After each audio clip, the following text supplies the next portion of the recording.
ഒരു നാടാകെ കാത്തിരുന്ന കല്യാണം. വരൻ സൂര്യ, വധു മിത്ര.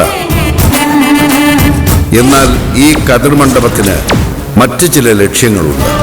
ആരും മറക്കില്ല ഈ കല്യാണ ദിവസം. കാണാൻ കാത്തിരിക്കുക. സ്വയംവര പന്തൽ എല്ലാ ദിവസവും രാത്രി 8 മണിക്ക്.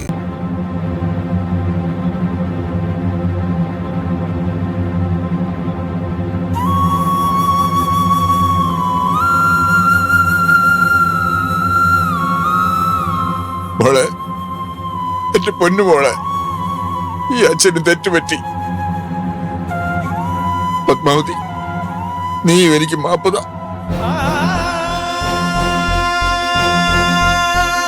നിന്റെ മോഹവും പ്രതീക്ഷയും ഒക്കെ അതുപോലെ കൊണ്ട് നടത്തണമെന്ന് ആത്മാർത്ഥമായിട്ട് ആഗ്രഹിച്ചതാ ഞാൻ. അതിനുവേണ്ടി രാപ്പകലില്ലാതെ പ്രയത്നിച്ചവനാ ഞാൻ. പക്ഷെ നടന്നില്ല, ഒന്നും നടന്നില്ല.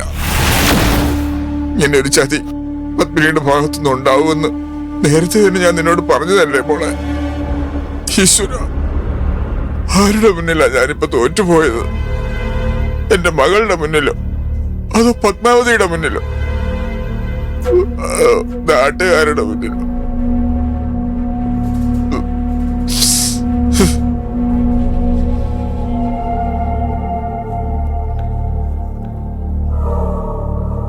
എല്ലാം കൈവിട്ടു പോയതുപോലെ ഇങ്ങനെ നിരാശനാവരുത്. എല്ലാത്തിനും ഒരു പരിഹാരം ഉണ്ടാവും. ഇല്ല മാഡം, ഉണ്ടാവില്ല. എന്റെ ഭാര്യ പത്മിനി ചെയ്ത കൊടും ചതിക്ക് ഒരു പരിഹാരവും ഉണ്ടാവില്ല. ഒക്കെ കഴിഞ്ഞു. എന്റെ മകളുടെ ഭാവി ആലോചിക്കുമ്പോ എന്റെ ചങ്കു പൊട്ടുന്നു.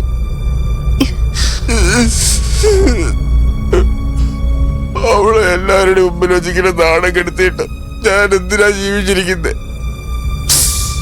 അയ്യോ, ഇങ്ങനെ അറം പറ്റുന്ന വാക്കുകളൊന്നും പറയരുത്. ഞാൻ ചന്ദ്രനോട് സംസാരിച്ചു നോക്കാം. കാശല്ലേ വേണ്ടത് അയാൾക്ക്? അതിന് നമുക്ക് സമാധാനം ഉണ്ടാക്കാം. വലിയ ഗൂഢാലോചനയുടെ ഭാഗമാ ചന്ദ്രനും. കേൾക്കില്ല, ആര് പറഞ്ഞാലും അനുസരിക്കില്ല. എന്നാലും നമുക്ക് ശ്രമിച്ചു നോക്കുന്നതിൽ തെറ്റൊന്നുമില്ലല്ലോ. സമാധാനത്തോടെ ഇരിക്കൂ.